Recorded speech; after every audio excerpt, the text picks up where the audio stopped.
Learning in progress. Baruch Hashem, we're learning, welcome. We're learning Torah Chaf Zayin, and we have basically covered, we're going pretty slow with this Torah, because it's not an easy Torah. So we said that in order to pull everybody in the world to serve HaKadosh Baruch Hu jointly, to help each other, you need to achieve peace. Because when there's peace, people don't compete with one another, and they have the presence of mind to investigate what the truth is and let each other know. Then they throw away, the false idols of gold and silver, and they come to serve HaKadosh Baruch Hu. They speak of the Tachlis. And now we also said it's not possible to come to an aspect of peace that we are looking for unless we get something called ha'oras panim. That's the illumination of the face, the splendor of the face, that the face illuminate. And we said this is Vayavu Yaakov Shalom Ir Shechem. This is what we spoke about before. Yaakov came Shalom Ir Shechem. Okay, so Yaakov is the ha'oras panim, v'kshe panecha Yaakov, the beauty of the countenance of the face of Yaakov Avinu is like the beauty of the countenance of Adam Arishon. So Yaakov represents, a shining countenance, and when he says "Mevakshe panecha Yaakov," this is, when those that are looking for Avodas Hashem, Mevakshe panecha is a pchina of Yaakov. So when Vayavu Yaakov, when there is a pchina of ha'oras panim, pchinas Yaakov, then you're zoichet to Shalom. Vayavu Yaakov, then comes Shalom, comes this kind of peace, and then Ir Shechem, it is me'orer everybody to connect Shechem, the Shechem, the shoulders, shoulder to shoulder, to get together to serve the Kadosh Baruch Hu in unison, with one person helping one another. This is what we learned the last time, and now we're going to Siman Seif Gimel. Okay, so now the Rebbe is going to explain to us what is Hadras Panim? What does it mean that the splendor of the face, that the face shines? We said in quite a few Torahs, the Panim is Panim the Kedusha, that's the face of HaKadosh Baruch Hu, that's the Noam Elyon, that's Eden. It's a lot of different lofty synonyms to the illumination, the exposure of the face of HaKadosh Baruch Hu, as it were. And the Rebbe says as follows: V'hadras panim, and this splendor of the face, ze bchinas drushei haTorah. This is the aspect of the drushei haTorah, that you learn one thing from another. When Moshe Rabbeinu was alive, Hashem, there was no problem. We wanted to know any halacha. We went to Moshe Rabbeinu. We asked him what the halacha is, and he said. And if there was something that was still unclear, Moshe Rabbeinu just asked the Kadosh Baruch Hu, just wait a minute, let me go ask Hashem. And he asked Hashem, and Hashem told him, and he came and he told us, everything is clear. But at the same time, I mean, Moshe Rabbeinu could do that, but there's just one Moshe Rabbeinu. So what Moshe Rabbeinu did is he gave us the Torah, the way it is, and together with the Torah, Moshe Rabbeinu gave us 13 codes that when we apply, these are logical codes that when we apply the text of the Torah that we have to these logical codes, what comes out is the halacha. This is the last thing that we say every morning by Korbanos, that we says these are the 13 midos, the 13 codes, logical codes, shatayra nidreshes b'hem, that you apply, that you put the Torah through that code. And when you apply the Torah shebichtav through those 13 codes, each one according to where it's shaykh, what you have is you come out with the halacha. You know what the halacha is. So while Moshe Rabbeinu was alive, we didn't need that because we wanted to know what the halacha is. We asked, we had Baruch Hashem, we had Aaron Cohen, we had his children, we had Moshe Rabbeinu. We could ask what the halacha is. Now, when Moshe Rabbeinu passed away, there's says 300 halachas were lost. Some say 3,000 halachas were lost. So, Am Yisrael were in a very perturbed state until because Baruch Hu told Yeshua, get them busy with war. So just let them, forget about it a little bit. But there was a big Talmid Chacham who's called Asniel ben Knaz, and he returned because these are the halachas that during the days of the mourning of the Stalkos of Moshe Rabbeinu, these 300 or 3,000 halachas were forgotten. Asniel ben Knaz used, we have the tools. We have these secret codes, 13 codes, Kal v'chomer, Gzeira Shava, Dover Alamed Minyonoi, Dover Alamed Misaifoi, Shnei Ksuvim Makfishim Zeh Zeh, Achava Kosov Shlishi V'Chebin. We have all these logical codes that when you put the Torah, in the code, it befits the way that the Torah says something. You can learn what the halacha is. And Asniel ben Knaz, he brought back all those lost halachas that were forgotten during the days following the Stalkos of Moshe Rabbeinu, where people were mourning the death of Moshe Rabbeinu, and those halachas were forgotten. So Hadras Sponim ze Pchinas Drusha Torah. We hold in Sif Gimel. Shatayra nidreshes b'shloshes remidos. The Torah is being darshan, is being applied, is being analyzed, to give us the results.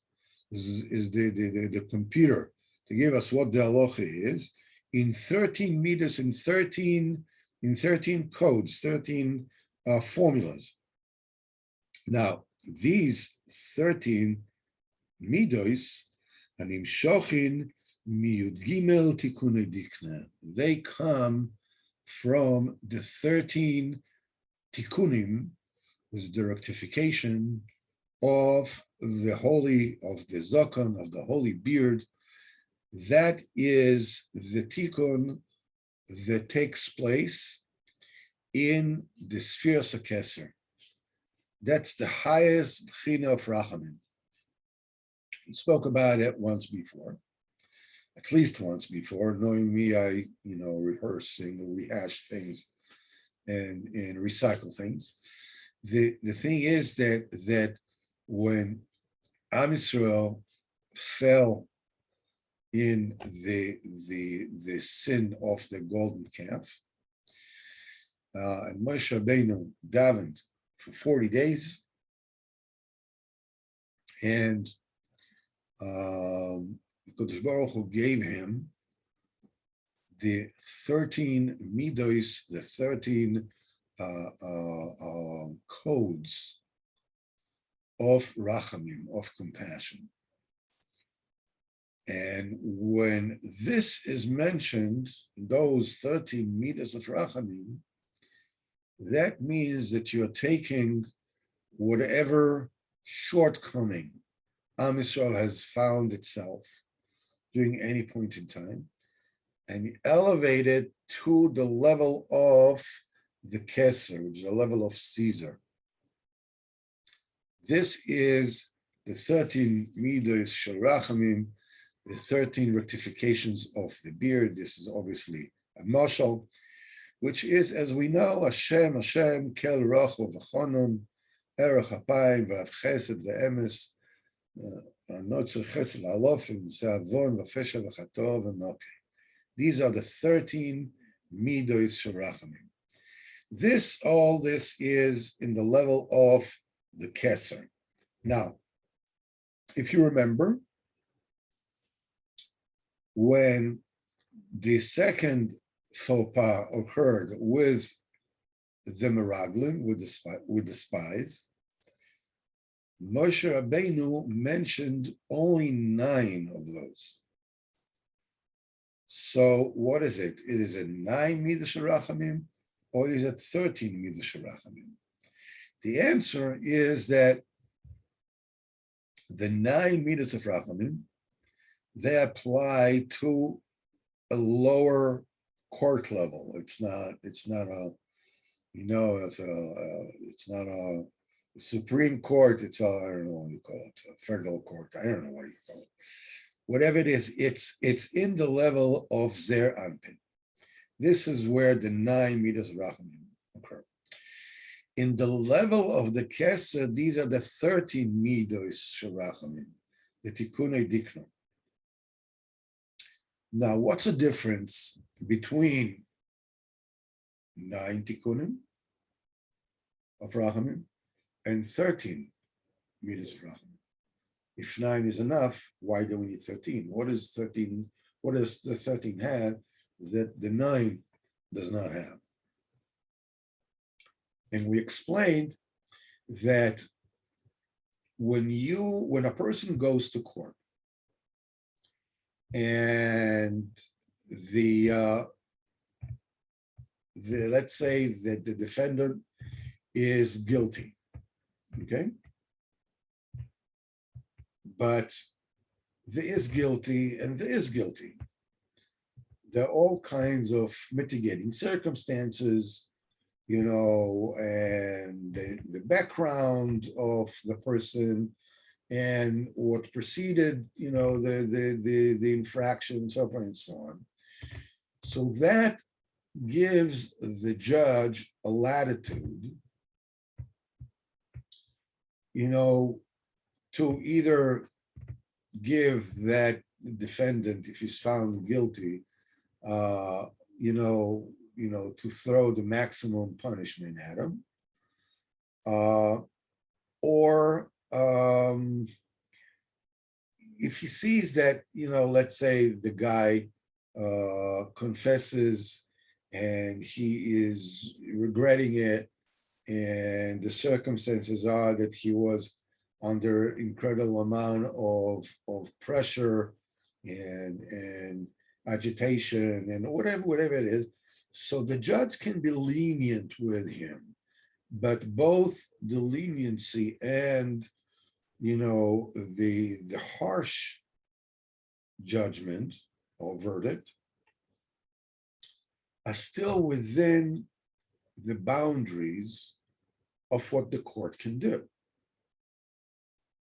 If the guy is guilty, the options that the judge has is either to be lenient with him or less lenient or strict or very strict, but he cannot let him go free because he's guilty, because it's within the realm of the law, okay? Now, however, the 13 midas of rachamim is of a different level altogether. The closest mashal that we have for that is a presidential pardon.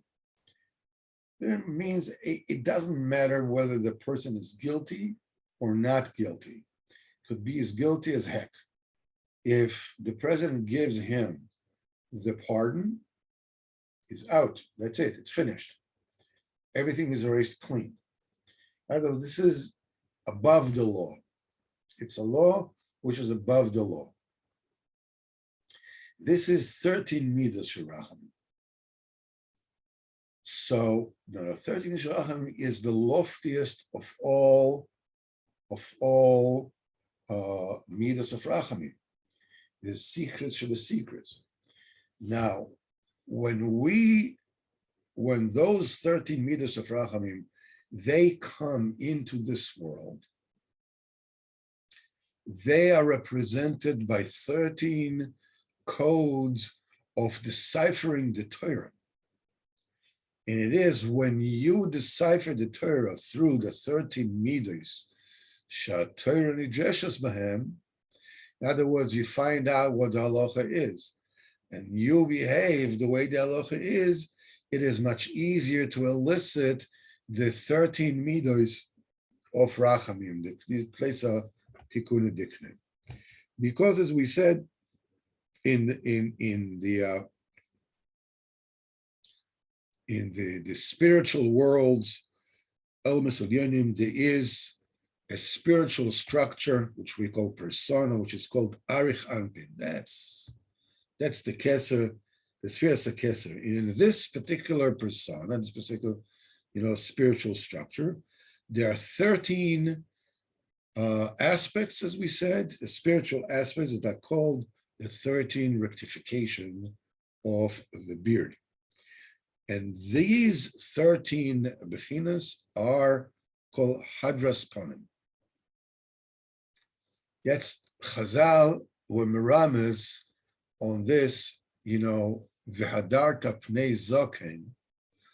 You should give covered, the face of an elder, but hidden in it, embedded in it, is v'hadras pnei, and the splendor of the face is zakon, is the beard.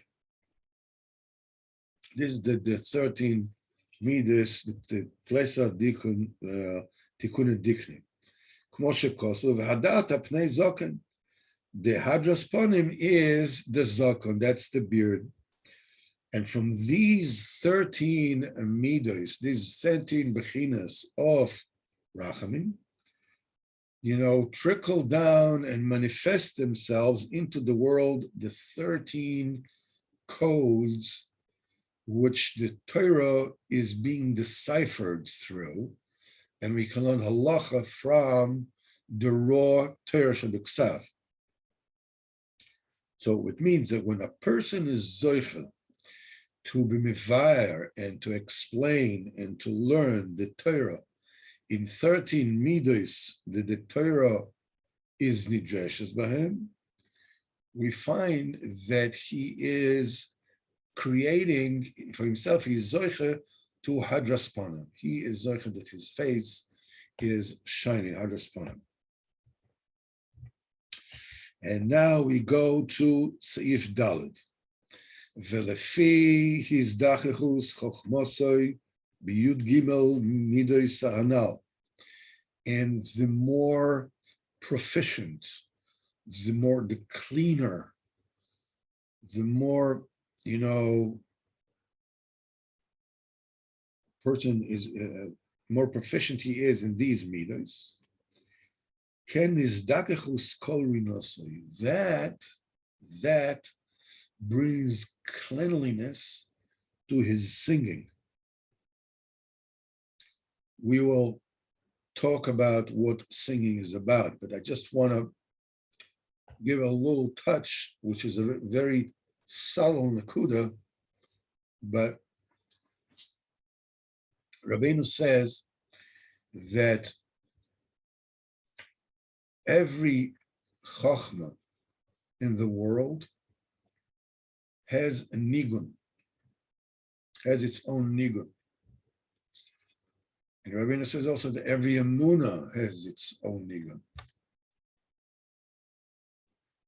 And it is that nigun It's that melody that gives a meaning to the words. I'll give you an example. I can ask you, where were you? You understand from this, like, wow, I'm like wondering. If I say the same words, it says, where were you? That's accusatory. If I go like, oh, where were you? Sounds like, well, like I missed you. So the difference between those three ways is just the music. Ultimately, we see this in the Torah of Nekudas Tevis, that it actually creates a nigun.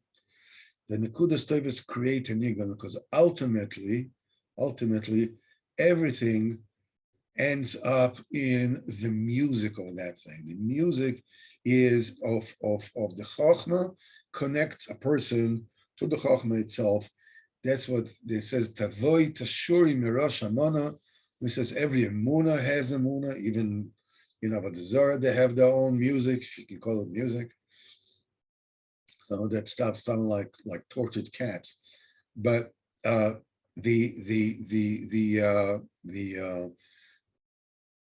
Emunah Shalosid Leva has a special nigun, and when that nigun was playing, will be playing, that will bring Emunah to the entire world. So every Chochmah has its own nigun, every Emunah has its own nigun, has its own music, a specific music. Rabbeinu says that the more proficient that a person gets with codifying the Torah with the 13 midos, the cleaner is the voice of his rina, of his singing, of his music, because they're tied to one another. In other words, that the most sublime level of a chokhmah is actually the nigun of that chokhmah. It's a very, very profound nekuda.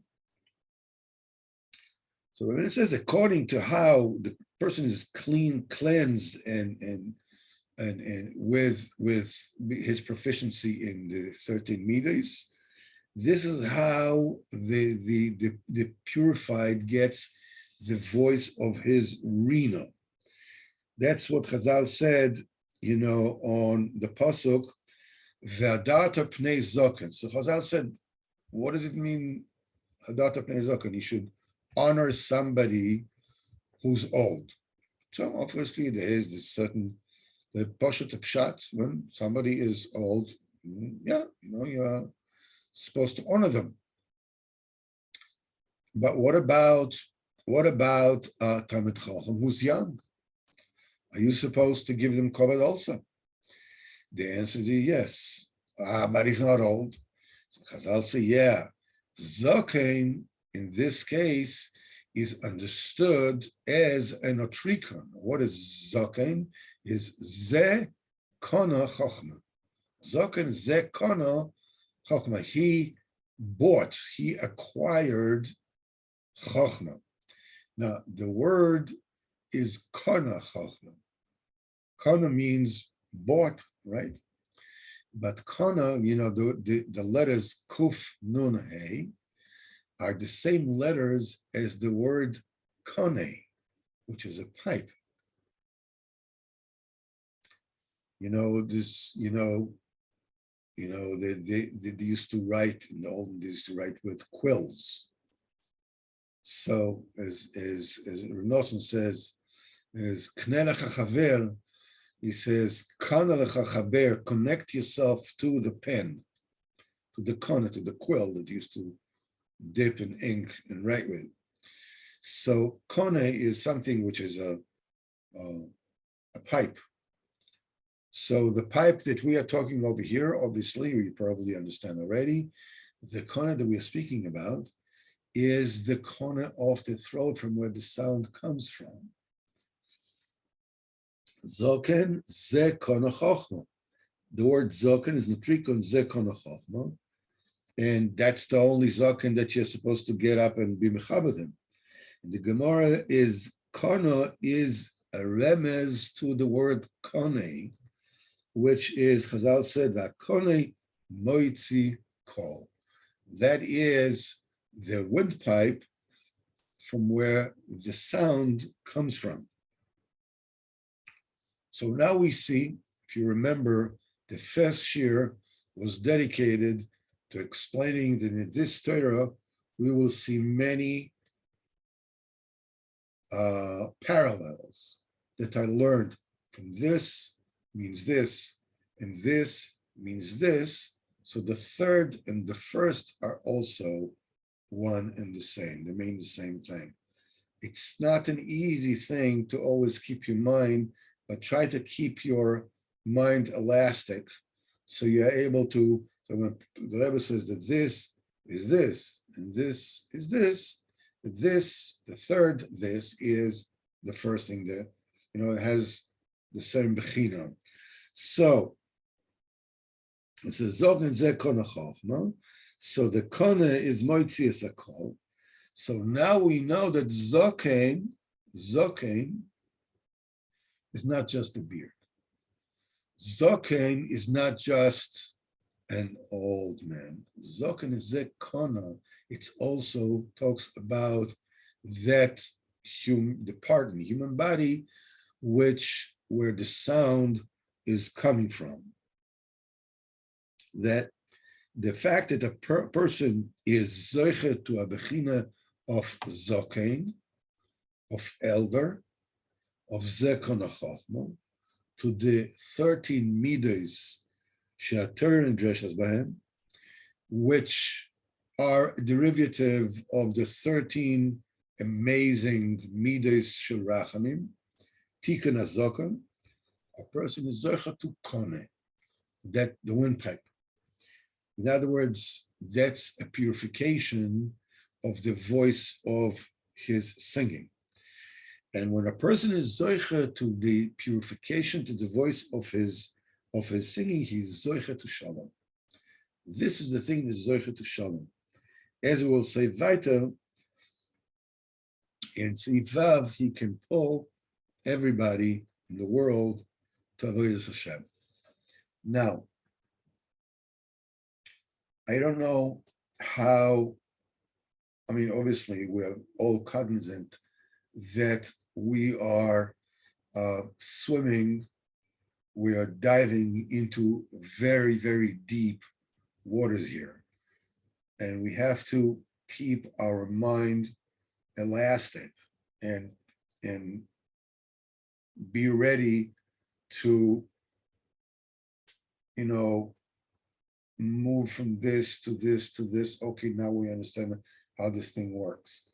We will try to repeat this again and again and again, because it is through repetition that we are able to understand, not only to understand what is said, but also to get used to the principle of the mechanism that we are describing. Because in understanding, there are two things that are standing on the way. One of them is that the material is profound, it is complex or subtle, or both. In this case, it is both. The second impediment to understanding is the fact that the whole thing is new to you. You're talking about a whole bunch of new adjectives and nouns that come into the picture. It's like you don't recognize what's going on. Everything is new. 13 midas shirachamim, 9 midas shirachamim, Yud Gimel midas latorn dresses bahem. Zoken is a beard. Zoken is an elder. Zoken is a windpipe. Everything is so new that it is it is difficult to halt cup. So in order to overcome this, what we try to do is we try to make a chazara again and again, each time, sometimes more at length, sometimes less at length, so that, we always are only going to understand what we are capable of understanding. But nevertheless, the more we hear it, first time, we just hear it and we say, this is Chinese to me. The second night is no longer Chinese, but it's French. I'm very, very weak in French, but I can understand a word here or there, whatever it is. And then it becomes English. It still doesn't mean that I understand it, but okay, I understand the words.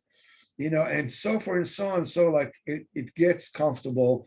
You get comfortable with the terminology. You get to see the mechanism again and again and again, and sort of end up with a single piece of understanding. We are talking about that when a person is zeicher to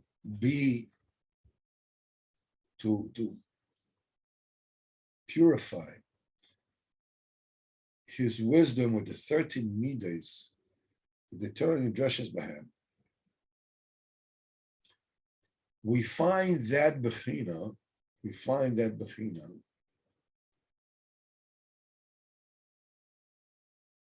on somewhat a similar aspect. In Tereches, the second Chelek Likutey Moharan, that's the last Torah Rabbeinu said in this world. It was days before Rabbeinu passed away. And it's a long and complex Torah. And Rabbeinu says that even though it is a mitzvah to admonish when you see somebody doing something wrong, nevertheless, not everyone is good enough, is in a level that he can tell people of their wrongdoing. And he said that the problem with it is that when you call a person out on what he's doing wrong, what happens is that you cause the Avera is stinks. People that are called out, we spoke about it before, when there's a spotlight on them doing untoward things. Their embarrassment is incredible, because what happens is that the stink of what they have done, the stench of what they have done, basically takes the neshama away. It's like this, we have this is what is the thing that the neshama enjoys and the body does not. That's the reyach, that's the smell. So if you cause a person to stink by himself, the Rebbeinu says it takes away his chayas. Not only takes away his own chayas. In other words, not only is it not helpful, but he takes away his own chayas, and he takes away the chayas that person from the supernal worlds, the spiritual worlds that are connected to that neshama. Also, that oxygen is being cut off. You can understand that when a father tells his son, says, what did you do? You are a liar. No. What can you expect? The child will become a liar because he's a good boy, and the father said he's a liar. So what does a liar do? He lies. But if you come to him and you say to him, you're a tzaddik, tzaddik like you, these kind of things are not, it's not befitting to a Yigul like you. No, you, somebody like you should be, oh, no, okay, can hear. It's like, so, but the Rebbe says that it's not a sheer in psychology. It says the things that depends whether you are causing that person to feel good about himself. So I'm better than that. I can't be doing these things. When a person is there, when a person is at Madrega,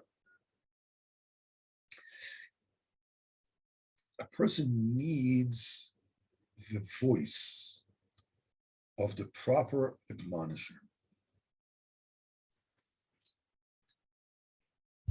The track to get this kind of voice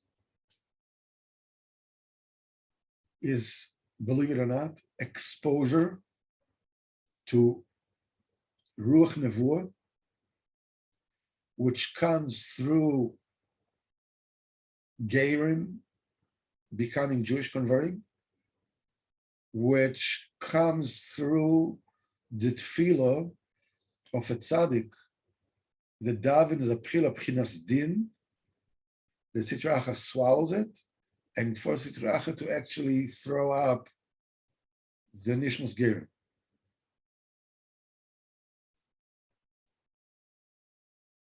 Such an immense spiritual bridge needs to be built in order to be zeicher to the call. The voice. So what we're talking over here in this Torah is when you are learning the Torah as clean as you are in the 13 midas HaTorah dresses by him and learning the Torah. This is how, the kind of voice that you get, the kind of music that you get. Now, I fully understand that this is it's a very subtle bechina. It's like music, this, how do these things connect? We will relate to it and we will learn as we go weiter. I want to stop now with this because this material is not easy to digest. I hope that you are taking notes of what you're able to get out of it, what you don't understand yet, whatever it is, and we will go on. And this is when Rabbeinu told Reb Nosson to start learning Kabbalah. So Reb Nosson said, it's not my thing. I don't know anything about this. It's not my milieu, as it were. So Rabbeinu says, there's no problem. You just go over Etz Chaim. In every place that you don't understand, you make a little dot with the pencil. Just make a little dot. Here you didn't understand. Go weiter. Then you go over it again, you'll see that certain dots you can already erase because now you understand it. And you'll keep on going over it and over it again and again until all the dots will be erased and you will understand the whole thing. That is what we're trying to do with this Torah. Be'ezrat Hashem Zbar. So, Be'ezrat Hashem, Bli Neder, tomorrow night, there's a shir in the Breslov Besmedrash, where we will continue with Hashem Torah Lamed. I want to wish each and every one of you, Be'ezrat Hashem Aksio V'chasim Teva, Nagit Ki Ben Shtior Be'ezrat Hashem.